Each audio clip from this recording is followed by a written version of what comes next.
지난 주일에 우리는 남유다 히스기야 왕 때 아수르로부터 남유다를 구원하시는 하나님의 역사하심 그 이야기에 대해서 살펴봤습니다. 근데 오늘은 시간을 약간 과거로 돌릴 것이고요. 그리고 카메라를 좀 북쪽으로 올려서 북이스라엘 시대, 여로보암의 시대 때 있었던 일을 같이 나누겠습니다. 이때 사실 주변의 강대국들은 전쟁하기에 바빴습니다. 그리고 아수르 같은 경우에도 왕의 죽음 이후에 그 권력의 공백 기간 동안에 내부의 문제를 단속하느라 이 팔레스틴 가나안 지역에 신경 쓸 새가 없었습니다. 그래서 이때는 북이스라엘 자체도 굉장히 풍요롭고요. 그리고 평화로운 시기, 비교적 평화로운 시기를 보내고 있었습니다. 이렇게 이스라엘 역사 가운데 풍요롭고 부유한 시대가 되면 늘 찾아오는 것은 우상을 숭배하고 그리고 쾌락에 취하는 일이 또 북이스라엘에 동시에 일어나게 됩니다. 이때 하나님께서 이제 호세아를 부르고 계십니다. 그리고 그에게 충격적인 명령 가운데 그를 부르고 있습니다. 1장 2절 함께 같이 읽어보겠습니다. 시작. 여호와께서 처음 호세아에게 말씀하실 때 여호와께서 호세아에게 이르시되 너는 가서 음란한 여자를 맞이하여 음란한 자식을 낳아라. 이 나라가 여호와를 떠나 크게 음란함이라. 이 명령은 지금 너무나 충격적인 명령입니다. 호세는 분명 하나님을 사랑하는 거룩한 신앙인이었습니다.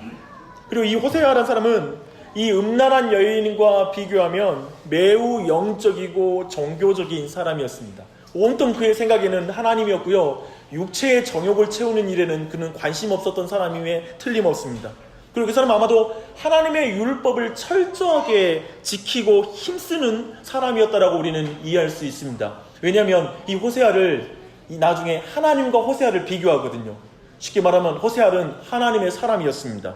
근데 그런 호세아에게 음란한 여인, 곧 남편에게 불성실하고 다른 남자를 사랑하고 그리고 다른 사람에게 쉽게 마음을 주고 경건하지도 않고 영적인 일에 전혀 관심이 없는 그저 굉장히 육체적인 여인과 결혼하라고 말하는 것은 너무나 충격적인 명령입니다. 이것은 사실 하나님의 성품과 너무 맞아떨어지지 않는 명령이기도 하죠. 원래 하나님은 거룩하라 라고 명령하셨거든요. 근데 그 하나님의 입에서 음란한 여인과 결혼하라 라는 이 명령 자체가 굉장히 충격적인 명령이라는 것입니다. 또한 이 명령은 어쩌면 너무 잔인한 명령 아닙니까? 한 남자와 여자에게 결혼은 인생에 있어서 너무나 중요하고 어쩌면 가장 따뜻하게 그리고 솜사탕같이 꿈꾸는 그 꿈이 이 결혼 대상자, 배우자를 연상하게 될 것입니다. 그래서 문화와 시대마다 차이가 있을지언정 이 고대에서조차도 배우자를 결정하는 일에 있어서 결혼 당사자의 의견을 물어보는 것은 매우 당연하고 그 당시 어느 정도 귀한 집안에서는 이렇게 물어보기도 하고 선택의 권리가 있는 경우엔 이렇게 아이의 의견을 존중할 정도로 결혼은 그런 주제입니다. 그런데 2절을 보니까 여호와 하나님은 호세아에게 처음 말씀하실 때라고 말해요. 처음이라는 걸 강조합니다. 곧 호세아를 선지자로 부를 때 음란한 여인과 결혼하고 바로 말하는 거예요. 대뜸 불러놓고 호세아야 너 음란한 여인과 결혼해. 너무 당혹스럽잖아요. 그리고 너무 이게 충격적이잖아요. 성경은 처음 보자마자 라는 것을 명령인 걸 부각시킵니다. 그래서 이 명령은 너무 비상식적이고 그리고 한 개인에게는 너무나 고통스러운 명령입니다. 그리고 이 명령을 들은 호세아에게는 하나님이 너무 잔인한 분이다 라고 생각하고 만약에 우리에게 이런 부르심을 한다면 나는 그런 하나님 만나고 싶지 않아 라고 이렇게 생각할 수 있는 그런 부르심이었습니다. 그래서 우리는 자연스럽게 아니 왜 호세아에게 이렇게 충격적이고 고통스러운 명령을 하시는 것입니까? 라고 물을 수밖에 없습니다. 왜냐하면 우리가 아는 하나님은 선하신 분이시고 인격적인 하나님이시기 때문에 지금 너무나 의외적으로 이 명령을 하는 게 우리에게 분명히 하나님께 이유가 있다라고 생각하면서 이 질문을 하고 이 말씀을 봐야 될 것입니다. 사실 2절에서 하나님은 명령을 하시면서 이미 답을 말하고 있습니다. 왜 호세아에게 이런 충격적이고 그리고 잔인한 명령을 하냐면 이 나라가 여호와를 떠나 음란함이라 라고 말합니다. 발음하기도 힘내요. 음란함. 즉 하나님은 호세아와 음란한 여인 고멜의 결혼을 통해서 하나님과 이스라엘의 관계에 대해서 말하고 싶기 때문에 이 극단적인 방법을 사용하는 것입니다. 하나님과 이스라엘의 관계는 무슨 관계입니까? 결혼 관계입니다. 부부 관계입니다. 이것을 우리 먼저 우선 분명히 확인해야 됩니다. 그래서 신약에서는 예수님이 신랑이고 교회가 신부라는 이런 비유를 사용합니다. 그래서 하나님과 이스라엘의 관계는 즉 사랑하는 연인 관계다라고 우리가 이해하면 됩니다. 그런데 여기서 우리 마음에 이런 질문이 생깁니다. 그냥 하나님 말씀으로 그냥 나와 너희는 사랑하는 관계란다, 연인의 관계란다 라고 명령하시면 안 될까요?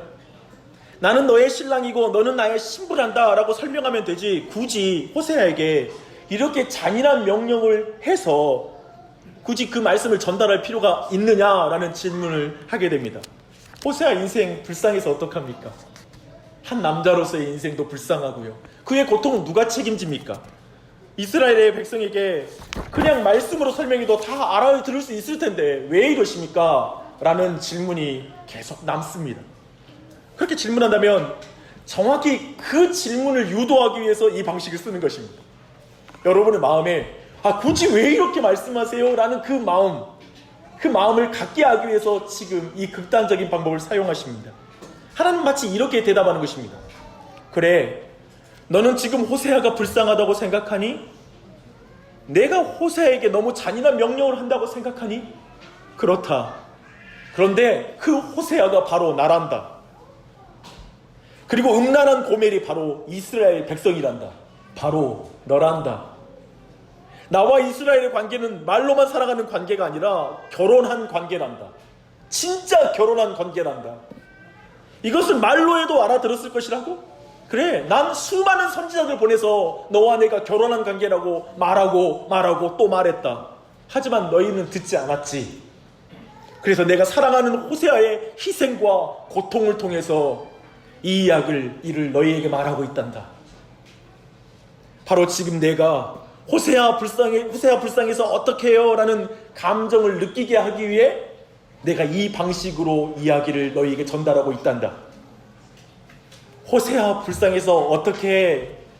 하나님 슬프신데 어떡할까? 하나님 마음 아프실 텐데 어떡할까? 라는 마음을 전달하기 위해 이 방식을 쓰는 거예요. 아멘이십니까? 결국 호세아를 통해 우리 모두에게 지금 느끼게 하기를 원하는 감정은 뭐냐면, 하나님 나 때문에 어떡해요? 하나님 나 때문에 하나님 마음 얼마나 아파요? 하나님 정말 얼마나 고통을 당하세요? 이 못난 신부 때문에, 이 음란한 신부인 나 때문에, 교회 때문에 하나님은 너무 고통을 당하고 계십니다 라는 그 감정을 이끌어내려고 이 방식을 쓰는 것입니다. 결국 저는 오늘 이 말씀 끝날 때 여러분 각자가 하나님 마음 아프게 해서 죄송해요 라는 마음이 여러분 안에 있었으면 좋겠어요. 그러면 호세아서의 내용을 정확히 읽고 거기서 은혜 받는 것입니다. 호세아 이야기에서 우리가 적용할 대상은 호세아가 아니라 고멜이라는 사실을 기억하십시오. 이제 그 위치, 고멜의 위치에서 호세아의 이야기를 들을 때 늘 자기 감정이 너무 중요한 우리가 하나님의 마음을 느낄 수 있어요.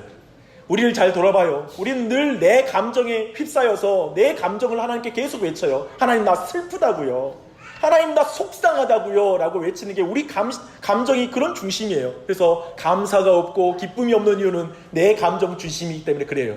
근데 한편 우리가 내 자신의 감정을 떠나서 하나님의 감정을 느낀다는 것은 사람으로서는 불가능한 일입니다. 그치요? 부부 사이에서 서로의 감정 제대로 못 읽어주잖아요. 그런데 우리가 하나님의 감정을 읽어요? 근데 호세아서의 이 극단적인 방법은 우리로 하여금 하나님의 감정을 어떻게 해서든지 느끼게 하기 위한 하나님의 방법입니다. 그럴 때 분명히 오늘 말씀을 통해 여러분은 성경이 말하는 죄의 개념을 분명하게 이해하게 될 것입니다. 심지어 왜 성경이 종교다원주의, 지금 제가 뜬금없는 말을 하는 거예요. 종교다원주의를 죄라고 말하는지도 오늘 여러분은 배우게 될 것입니다. 그리고 무엇보다도 성경이 말하는 복음이 무엇인지 오늘 호세아 말씀을 통해서 분명하게 여러분은 확인하게 될 것입니다. 지금 너무 중요한 거 많이 배울 수 있다는 여러분 동기부여를 했습니다. 이제 말씀으로 들어가 보십시다. 이제 고멜은 새 아이를 낳아요. 근데 새 아이를 낳는 장면에서 우리는 두 가지 사실을 발견합니다. 첫째는 새 아이의 이름을 너무나 부정적인 이름을 지금 짓고 있다는 거예요. 첫째 아이는 이스르엘이에요. 그래서 첫째 아들의 이름, 이 이스라엘이라는 뜻은 뭐냐면 하나님이 흩으시다라는 그런 직역하면 그런 내용이 됩니다. 이스라엘은 사실 이스라엘 백성이 들으면 한 장소와 얽힌 역사적 사건이 바로 연상되는 이름이 이스르엘입니다. 뭐냐면 열왕기하 10장 11절에 보면 과거에 예후가 이스라엘 역사상 가장 악한 왕이라고 불리는 아합 왕조를 이제 무너뜨릴 때 그 자손들과 그 그 배경에 있는 사람들을 모두 몰살시킬 때 대학살이 일어난 장소가 이스라엘이에요. 근데 이제 이 이스라엘이라는 이름을 통해서 하나님은 지금 이스라엘 백성에게 이렇게 말하는 거예요. 이스라엘아 들으라. 장차 과거의 이스라엘보다 더 큰 학살이 이 땅에 있을 것이다. 이스라엘이라는 이름 속에 그 의미가 있다는 걸 알려주는 것입니다. 시체말로 이스라엘이라는 이름 자체는 재수없는 말입니다. 어떻게 첫째 아들에게 이런 이름을 주는지. 멸망, 대학살이라는 뜻의 이름이니까요. 정말 기분이 언짢은 이름을 첫째 아들에게 붙여줍니다. 이제 둘째는 딸이에요. 둘째 딸의 이름이 뭐냐면 사랑받지 못하는 자. 우리가 잘 알고 있는 당신은 사랑받기 위해 태어난 사람. 그것과 완전히 반대죠. 사랑받지 못한 자야. 이스라엘을 긍휼히 여기셔서 용서하지 않을 것이라고 그런 의미를 담고 있는 이름입니다. 그 이름이 주는 메시지는 이런 거예요. 이스라엘아, 내 딸의 이름은 로루하마이다. 이스라엘이 우상을 숭배하고 하나님과 맺은 언약을 철저하게 깨뜨렸으니 이제 하나님이 북이스라엘을 거부하실 것이다. 사랑하지 않을 것이다. 라고 말하는 것입니다. 어때요? 사랑받지 못하는 자라는 건 여인이라면 사랑받는 게 가장 큰 또 기쁨 아닙니까? 근데 그 딸에게 사랑받지 못하는 자라는 이름을 지어주고 있습니다. 이제 세 번째 아들 이름은 로암미입니다. 그 이름 자체는 뭐냐면 이제 내 백성이 아니다 라는 뜻의 의미입니다. 앞에 로가 붙죠? 이게 영어로는 노입니다. 노, 암미, 나의 백성. 나의 백성이 아니다 라는 뜻이죠. 근데 아마도 셋째 아이 이름 지을 때는 사람들이 되게 궁금해했을 거예요. 왜냐하면 지금 3년 이상 지났으니까 첫째 아이 후에. 그래서 이 선지자의 셋째 아이 이름은 뭘까라고 되게 궁금해했을 거예요. 근데 그 이름은 너희는 내 백성이 아니다 라는 뜻입니다. 하나님 말씀하시는 거예요. 너희는 내 백성이 아니고 나도 너희의 하나님이 아니다 라고 말하는 게 이 이름의 의미입니다. 우리는 이런 말을 합니다. 목사님과 사모님은 하나님께 부름받아서 헌신한다지만 얘들은 무슨 죄입니까? 부모님 때문에 여러 가지 높은 기준의 평가를 요구받는 것이 얼마나 스트레스가 되겠습니까? 라는 말을 우리는 종종 부르심을 받을 때, 선교지로 부름받을 때에도 얘들은 무슨 죄야? 이런 표현을 씁니다. 그쵸? 개인적으로 이런 말을 굉장히 싫어합니다. 동의하지 못합니다. 목회자 자녀를 보호하고 싶은 마음은 이해가 되지만 철저히 부모로부터 자녀를 분리시키는 개인주의적 사고방식 안에서 나오는 세계관이기 때문에 그런 관점이기 때문에 동의할 수가 없습니다. 성경은 부모라는 환경을 부정하지는 않습니다. 아마도 우리 모두는 부모라는 환경 자체가 모든 걸 결정한다면 내 어떤 재력이 부끄럽고 또 건강이 부끄럽고 어떤 다른 조건 때문에 아이를 갖는 것조차도 우리는 두려워할 수 있고요. 뭔가 그런 삶을 살아가게 될 거예요. 그런 게 아니에요. 성경은 그걸 전혀 말하지 않습니다. 성경은 부모라는 환경을 부정하지 않고요. 하나님은 그 환경 속에서 우리의 자녀들을 그들의 부르심으로 인도하는 줄 믿습니다. 하나님 그렇게 하십니다. 근데 지금 이 주제 말하면 한이 없으니까 간략하게 이 정도 마무리하고요.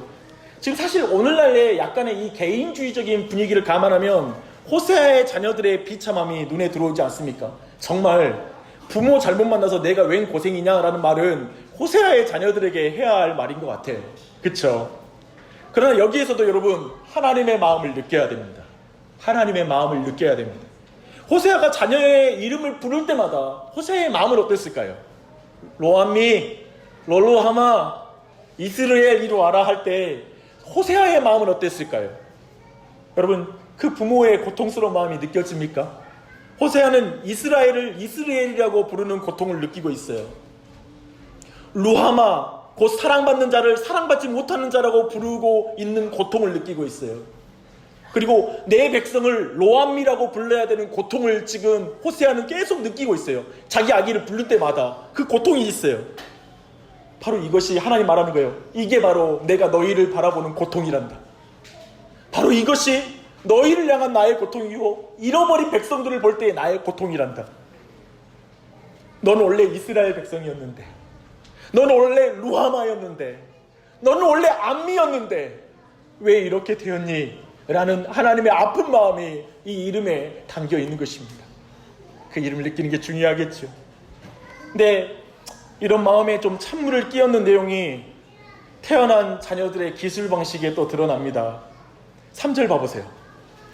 호세아가 가서 고멜을 맞이하였더니 고멜이 임신하여 아들을 낳음에 라고 기술하고 있습니다.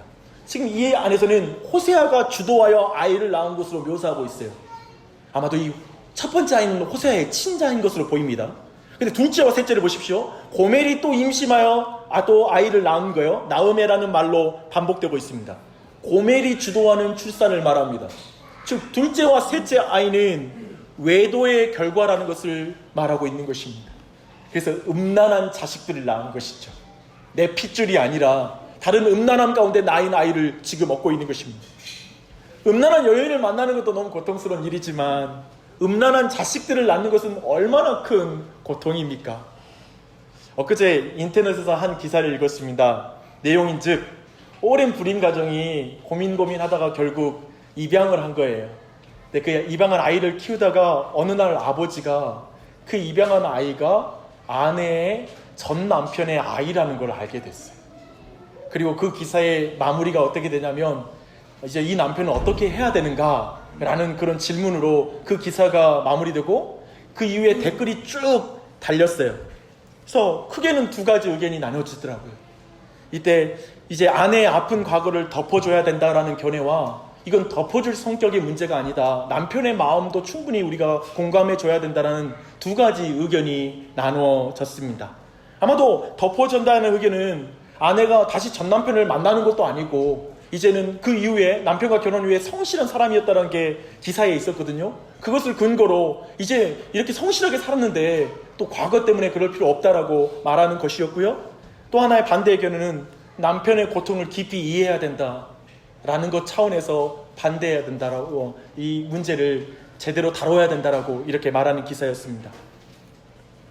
근데 지금 호세아가 당하는 문제는 그거랑 좀 달라요. 아마도 그 남편은 아까 기사 속의 남편은 아내가 속였다라는 고통이 클 거 아니에요.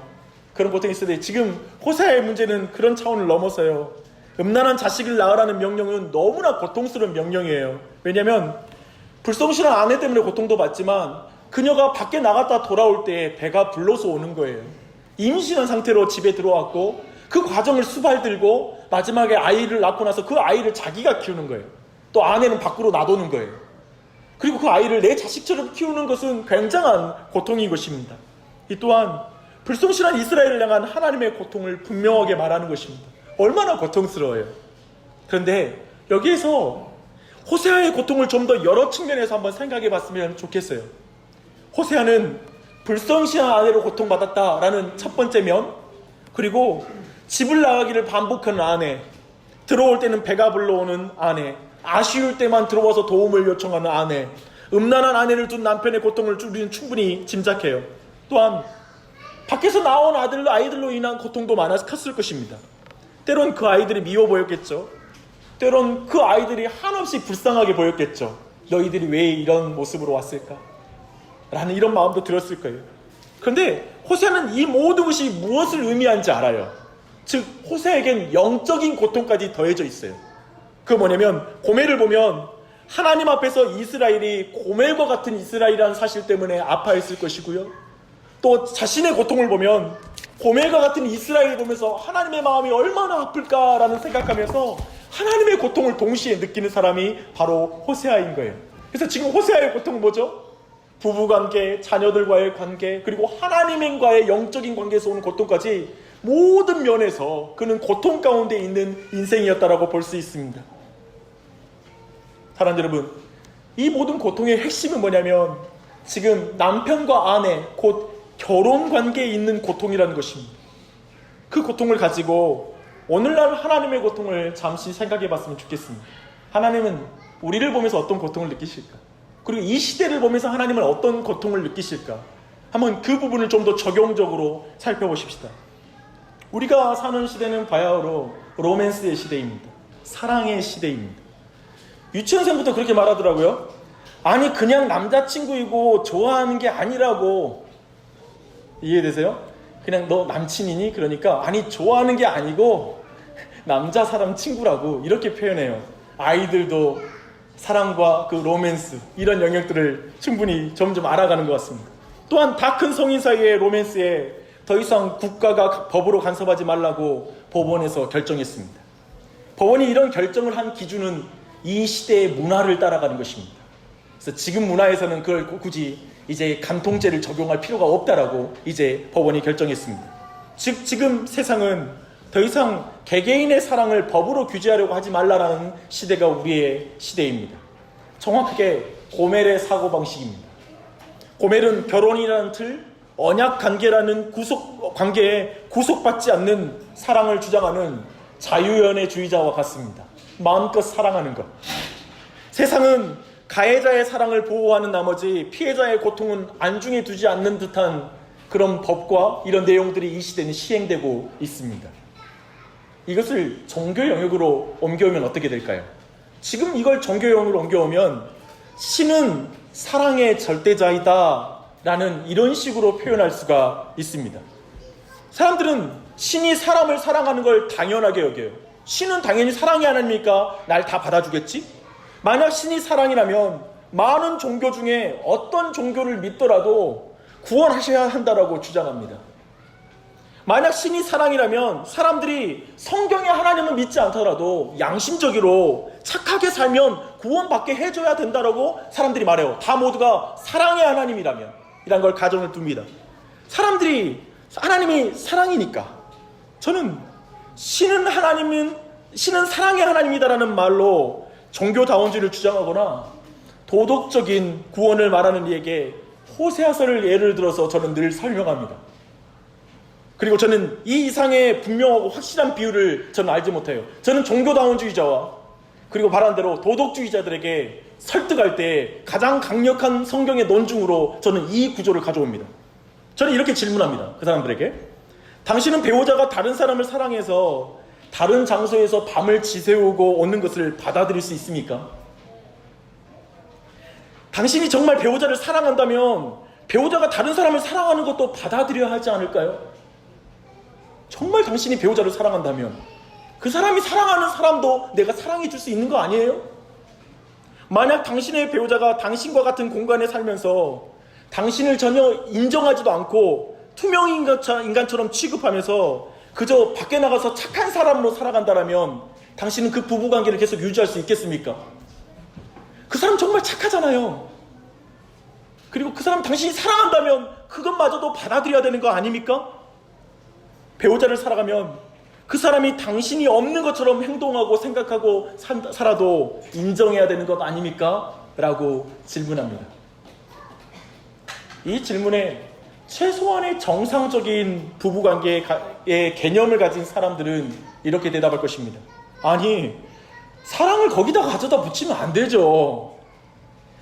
그 외도하는 것까지 용납하는 것은 사랑이 아니죠. 배우자를 투명인간처럼 취급하는데 나를 무시하는데 그를 사랑으로 품으라는 말은 지나친 요구죠 라고 말할 것입니다. 지금 이렇게 말하는 사람은 스스로 앞뒤가 맞지 않습니다.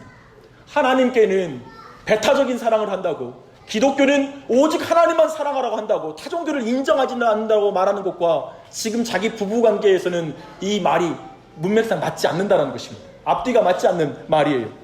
이것이 호세아와 고멜을 통해서 성경이 주려고 하는 핵심적인 메시지입니다. 첫째, 이스라엘과 하나님은 결혼관계이다. 다른 식으로 죄를 규정하지 마라. 하나님과 교회는 결혼을 한 부부관계이다는 걸 분명히 하십시오. 이것을 통하여 가장 친밀한 부부관계에서 기독교의 죄의 개념은 분명하게 확인될 수 있습니다. 기독교가 말하는 죄는 우리가 일반적으로 말하는 죄의 개념과 좀 달라요. 이 부부관계로 죄의 개념을 인정해야 돼요. 이해해야 됩니다. 기독교는 너무 배타적이야. 다른 종교에는 구원이 없다는 말은 너무 독선적인 말 아니야? 라고 하는 그런 주장을 하는 것은 근본적으로 하나님과 인간의 관계를 오해하고 있기 때문에 그렇게 말하는 거예요. 하나님과 인간의 관계가 부부관계라는 사실을 놓쳤을 때 이 부분에 대해서 우리는 정확하게 이해할 수가 없습니다. 하나님은 인간을 연인관계로 생각해요. 연인관계는 필연적으로 배타적인 관계입니다. 배타적인 사랑을 요구해요. 그래서 기독교가 배타적이라는 주장은 성경적 개념으로 보면 이런 말과 같아요. 배우자에게 배타적인 사랑을 요구해서는 안 됩니다. 오직 남편만을 사랑하라는 요구는 지나치게 상대를 속박하는 것입니다. 사랑한다면 외도까지 품어주는 것이 사랑입니다. 마치 이런 주장이 기독교에게 배타적이다, 그리고 다른 타종교를 인정해야 된다는 말과 동일한 맥락의 표현입니다. 기억하십시오. 하나님과 우리는 부부관계예요. 연인관계예요. 그래서 우리 모두에게 나 외에는 다른 신이 없다, 너는 나만을 사랑해라 라고 배타적으로 요구하는 거예요. 다만 문제가 있어요. 여러분이 하나님을 연인으로 느낄 때만 이 말씀이 이해가 돼요.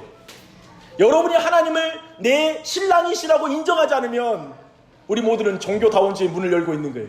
그리고 모든 걸 인정할 수 있어요. 그리고 오직 예수만 진리라는 말을 우리는 부정하게 돼요. 하나님의 나의 관계가 부부관계라는 사실을 부정하며 연인관계라는 것을 부정하며, 그렇다면 성경의 죄의 모든 개념은 이 부부관계 안에서 모두가 살아납니다. 배우자에게 절대적이고 배타적인 사랑을 주지 않는 것이 죄예요. 그렇죠? 아니, 관통에서 죄가 아니라 근본적으로 사랑하는 아내에게 내 온 마음을 주지 않는 게 죄예요. 그 관계에서 신이 아닌 나무와 돌을 사랑하는 것이 우상숭배예요. 돈을 사랑하는 게 죄예요. 승진을 아내 사랑하는 것보다 더 사랑하는 게 죄예요. 즉 영적인 간음을 저지르는 것이라고 성경은 말합니다. 그리고 사랑하는 부부 사이에서 형사상 잘못을 하는 큰 죄악을 범하지 않았을지라도 서로를 무시하고 안 보는 게 죄예요.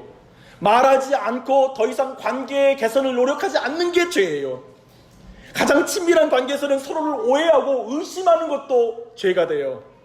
가장 친밀한 관계에서는 상대가 세상적으로 인정받고 성공하는 것보다, 착하게 사는 것보다 나를 존중하는 것이 더 중요해져요. 그치요? 그치요? 이렇게 보면 호세아서가, 그리고 성경이 말하는 모든 죄의 개념이 다 이해가 돼요. 우상숭배는 말할 것도 없고, 하나님을 경외하지 않고 내 착한 것을 의지하는 게 죄예요.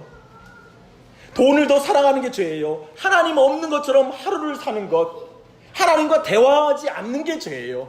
그렇잖아요. 말씀 듣고 기도하지 않는 것이 관계를 깨뜨리는 것이 되어버려요.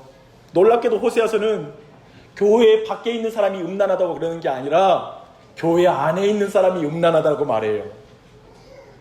교회 안에 있는 사람이 음란한 거예요. 이렇게 보면 고멜과 같은 자신이 보이지 않습니까? 내가 고멜과 크게 다르지 않다. 신랑 되신 예수님 앞에 내가 얼마나 불충하였는가. 신랑 되신 예수님 앞에 내가 얼마나 같이 데이트를 하는데 옆에 있는 여인과 남성들을 보는 거죠. 그것은 너무나 큰 실수이잖아요. 죄인을 향한 하나님의 사랑이 당연한 것이라고 주장했던 자신이 보입니까? 나 사랑하는 거 당연하지 하면서 은혜에 대해서 찬양하지 않았던 자신의 모습이 고멜 안에 있지 않습니까? 하나님의 사랑을 당당히 요구했던 고멜과 같은 자신이 보입니까? 고멜은 집으로 돌아가면서 남편이 당연히 받아줄 것처럼 생각했을 거예요. 정말 남편은 아주 바보로 알았을 것입니다. 실수하고 와도 품어주고 하니까 바보인 줄 알고 마음대로 나가서 자기 맘대로 살았을 것입니다. 스스로 사랑받을 자격이 하나도 없다는 걸 전혀 깨닫지 못하고 너가 나 사랑하는 건 당연하지 하면서 집에 들어와서 감사치 않았을 것입니다. 그러면서 호세아는 나를 사랑하니까 나를 당연히 용서하고 받아줄 거야. 아이를 임신해도 부끄러워할 필요도 없고 나 다 감당해주는 호세아에게 감사할 필요도 없어. 바보 같은 호세아, 지금은 이 순간을 즐기자고 하는 게 이 마음이었을 거예요. 고멜은 자신에게 차이고 버림받을 때조차 신실한 남편이 있는 집을 나서서 즐겼습니다. 호세아에게 돌아갈 마음도 없었습니다. 고멜 편에서 호세와의 결혼 관계는 완전히 끝장난 것입니다. 그런 고멜과 같은 배우자를 누가 사랑하겠습니까? 여러분은 이런 배우자를 만난 적 있으십니까? 그리고 이런 배우자를 사랑하실 수 있겠습니까? 고멜 편에서도 이 관계는 끝장이 났고 고멜과 비슷한 우리편에서도 이 관계는 끝장난 것처럼 보이지 않습니까? 끝나야지요. 그래야 정의로운 거라고 생각됩니다. 고멜은 누군가의 사랑을 기대한 것이 죄된 마음인 사람 아니에요? 이래도 사랑받기 원한다면 욕심꾸러기죠. 사실 지금 고멜은 집을 나가 다른 사람의 품에 안겨있는 상황이었습니다. 그런데 이때 하나님의 말씀이 호세아에게 주어집니다. 3장 1절부터 5절이에요. 지금 이 상황에서 주어지는 말씀이에요. 한번 보십시오. 호세아 3장 1절로 5절 말씀 제가 읽겠습니다. 여호와께서 내게 이르시되 이스라엘 자손이 다른 신을 섬기고 건포도 과자를 즐길지라도 여호와가 그를 사랑하나니 너는 또 가서 타인의 사랑을 받아 음녀가 된 그 여자를 사랑하라 하시기로 내가 은 15개와 보리 한 호멜 반으로 나를 위하여 그를 사고 그에게 이르기를 너는 많은 날 동안 나와 함께 지내고 음행하지 말며 다른 남자를 따르지 말라 나도 내게 그리하리라 하였더라. 이스라엘 자손들이 많은 날 동안 왕도 없고 지도자도 없고 제사도 없고 주상도 없고 에봇도 없고 드라빔도 없이 지내다가 그 후에 이스라엘 자손이 돌아와서 그들의 하나님 여호와와 그들의 왕 다윗을 찾고 마지막 날에는 여호와를 경외함으로 여호와와 그의 은총으로 나아가리라. 아멘. 아멘. 3장의 시작부터 이스라엘 자손이 다른 신을 섬기고 건포도 과자를 즐긴다. 지금 고멜의 상황을 말하고 있습니다. 제발 고멜의 이야기를 이제부터 말할 고멜의 이야기만 듣지 말고 이스라엘과 묶어서 이 말씀을 들어달라라고 지금 요청하는 것입니다. 그리고 우리 모두에게도 이제부터 나는 이 고멜을 향한 나의 사랑을 고멜을 향한 사랑이라고 생각하지 말고 너를 향한 사랑이라는 사실을 기억하고 이 말씀을 들으라고 맨 첫 절에 이걸 먼저 묶어놓습니다. 해석을 먼저 해주고 이제 말씀하기 시작합니다. 그렇다면 말씀은 크게 두 가지를 말합니다. 첫째, 우리의 생활 방식을 보라는 것입니다. 고멜은 하나님의 법을 떠나 마음대로 살았으나 사실은 자유자가 된 것이 아니라 욕망의 노예가 된 것으로 보입니다. 누군가에게 지금 그 몸이 팔려버렸어요. 고멜은 로맨스라는 신을 섬겼어요. 그는 사랑받는 것을 미치도록 갈구했고 끊임없이 많은 남자들을 만나며 그 사랑받는 것을 느끼기 원했어요. 그러나 고멜은 결국 자신이 추구했던 사랑의 노예가 되고 말았어요. 이스라엘 백성들은 마치 또한 다른 신을 사랑하며 섬겼어요. 그것들이 나를 자유롭게 할 것이라고 생각하며 건포도를 즐겼어요.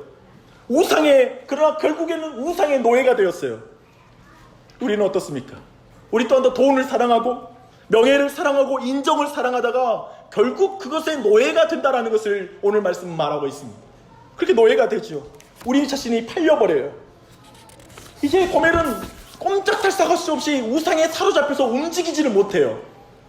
그 고멜의 상태, 이스라엘의 상태는 정확하게 우상에 사로잡혀 꼼짝달싹 못하는 노예가 되어버린 비참한 상황을 설명하고 있습니다. 좀 더 정확하게 말하면 하나님을 사랑하지도 않고 하나님을 찾지도 않는 상태가 되어버렸습니다. 그때 하나님은 호세에게 명령하세요. 첫 번째 말이 뭐냐면 이거예요. 가라. 그녀가 못 오니 네가 가라. 타인의 사랑을 받아 음녀가 된 그 여자를 사랑하라. 가라, 사랑하라. 가라, 사랑하라. 이미 노예가 되어버린 그녀를 지불할 수 있는 모든 돈을 지불하고 살아. 가라, 사랑하라, 살아. 그리고 더 많은 날 동안 나와 함께 지내자고 말해라. 이제는 자신은 집에 나가지 말라고 말해라 라고 이렇게 명령하고 있습니다. 주 안에 사랑하는 여러분, 이 말씀에서 여러분은 무엇이 보입니까? 호세아에게 어떻게 이렇게 잔인한 명령을 또 하실 수 있냐고 라는 그런 질문이 생깁니까? 잘 읽은 것입니다.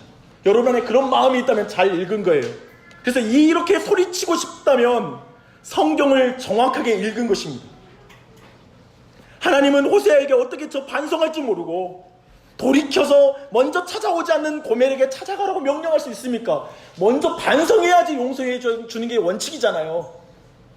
어떻게 저 사랑받을 자격이 없는 여자에게 또 사랑하라고 명령하십니까? 또 그 여자를 위해서 돈을 쓰는 건 얼마나 허비입니까? 낭비하지 마십시오. 그래서 이렇게 이 내용을 호세아에게 요구하는, 명령하는 또 하나님을 만났을 때 우리는 너무나 비상식적이고 잔인한 하나님을 만나는 것 같아요. 정말 상상할 수 없는 명령이 맞습니다.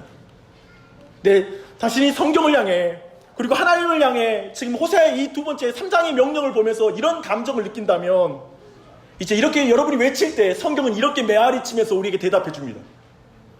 반성할 줄 모르는 너희에게 고멜과 같은 너희를 내가 사랑한단다. 돌이킬 줄 모르는 너를 위해 성자 하나님이신 예수님이 하늘에서 내려오셨단다.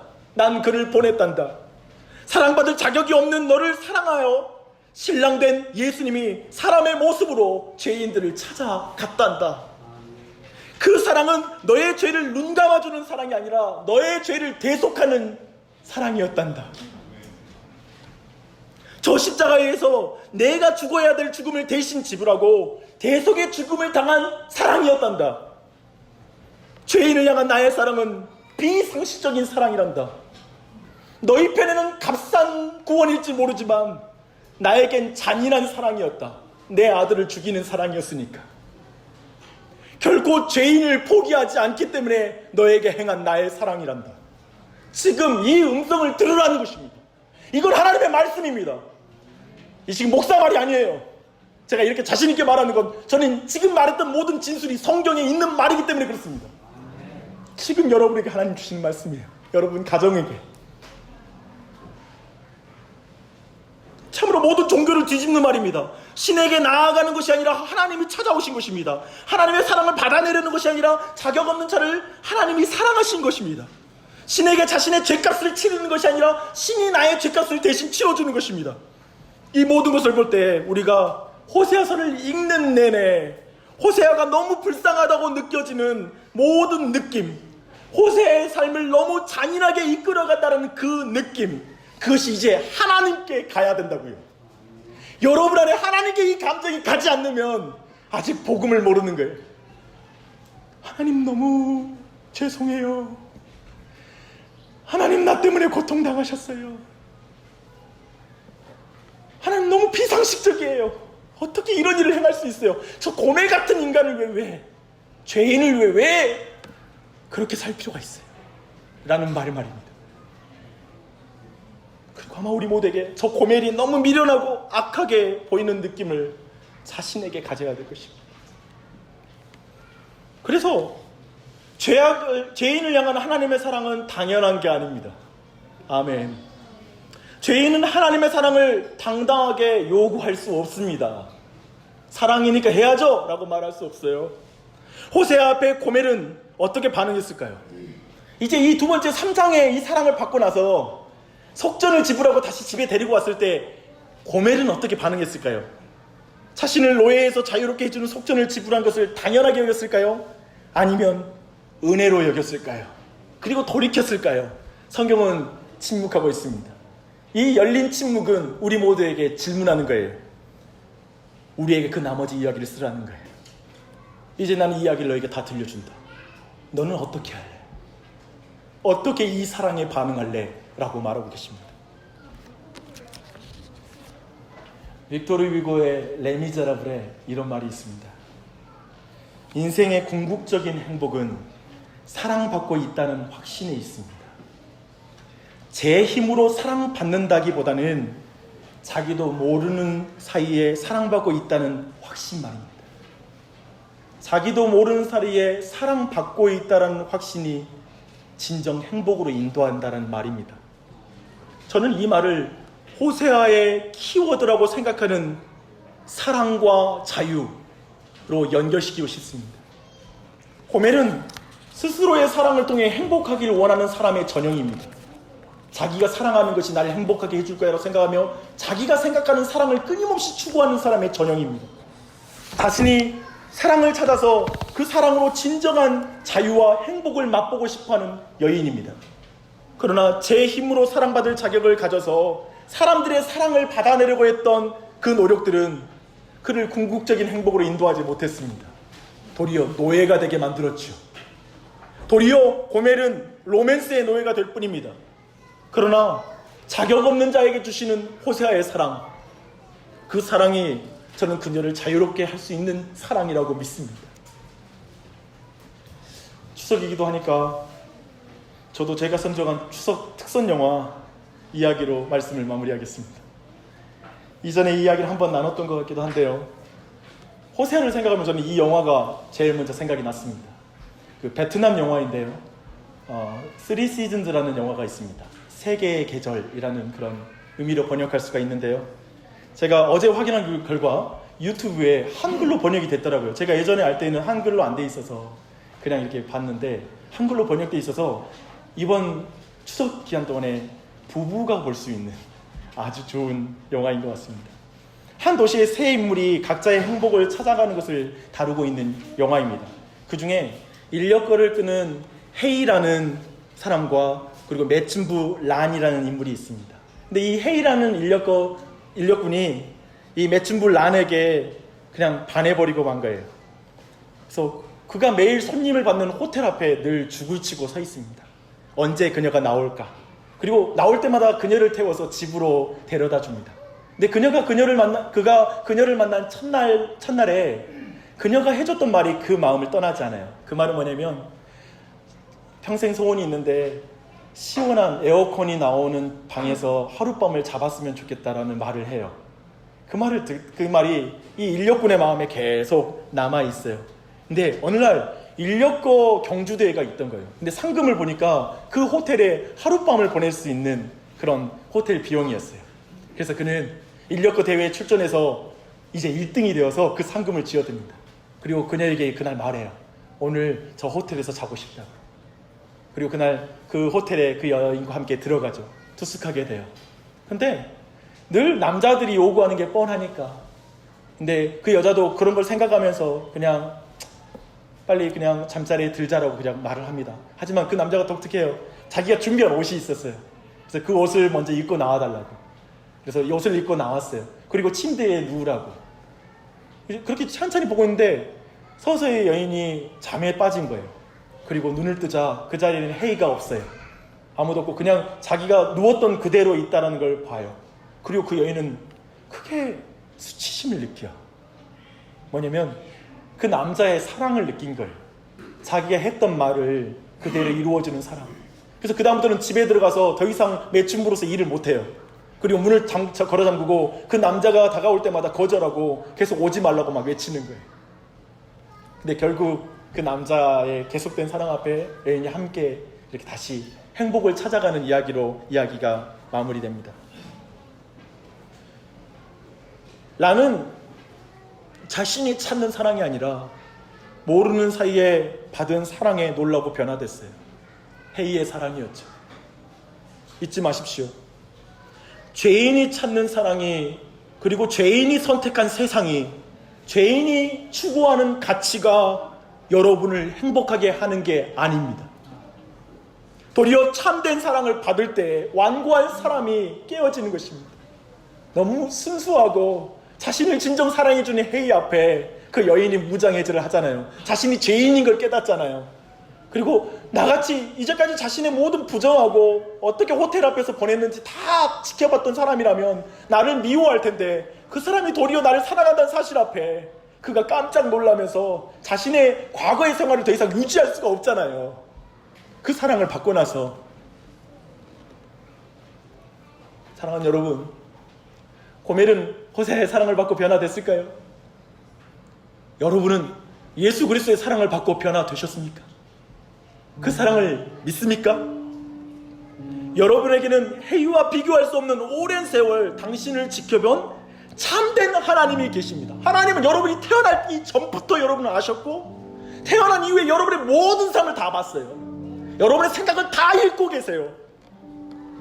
그분이 아직 우리가 죄인 되었을 때, 하나님을 찾아온 적이 없었을 때, 아직 음부와 함께 음녀로 있을 때 하나님이 죄인을 사랑하사 자신의 독생자 아들 예수 그리스도를 주셨으니 이가 바로 우리를 향한 사랑이 아닙니까? 그 사랑을 우리에게 주셨습니다. 그리고 여러분을 위해서 속전을 지불해 주셨어요. 저 십자가 위에서 우리가 지불할 모든 죄의 대가를 다 지불하셨습니다. 그 속전은 헤이와 호세아가 지불한 속전과는 비교할 수 없는 속전이죠. 바로 하나님이신 성자 하나님의 생명값을 주신 것입니다. 모든 핏값을 주신 것입니다. 그 앞에 당신은 사랑받을 자격이 없는 자로 서 있습니까? 아니면 하나님이면 이런 사랑을 당연히 줘야지라고 서 계십니까? 사랑받을 자격이 없는 자에게 십자가는 은혜입니다. 은혜입니다. 나를 다 아는데, 내가 어떤 사람인지 다 아는데 그런 나를 위해서 십자가에 달려 죽으셨으니 얼마나 큰 은혜입니까? 그래서 우리 모두에게 이 고백, 내가 처음 말했던 거, 호세아 이 말씀 다 듣고 나서 이 마음이 있었으면 좋겠다라고 했던 이 말, 여러분에게 있습니까? 하나님 어떻게 해요? 내 죄 때문에 예수님이 십자가에 달리시다니요. 그 마음이 있으십니까? 그래서 주님의 사랑은 너무 충격적이고 너무 잔인한 사랑입니다. 너무 의외의 사랑입니다. 모르는 사이에 받은 사랑입니다. 그 은혜를 받아들이십시오. 피하지 마십시오. 또 수치심 가운데, 죄책감 가운데 또 문을 닫지 마십시오. 문을 열고 그 사랑을 받아들이십시오. 그 안에서 안식하십시오.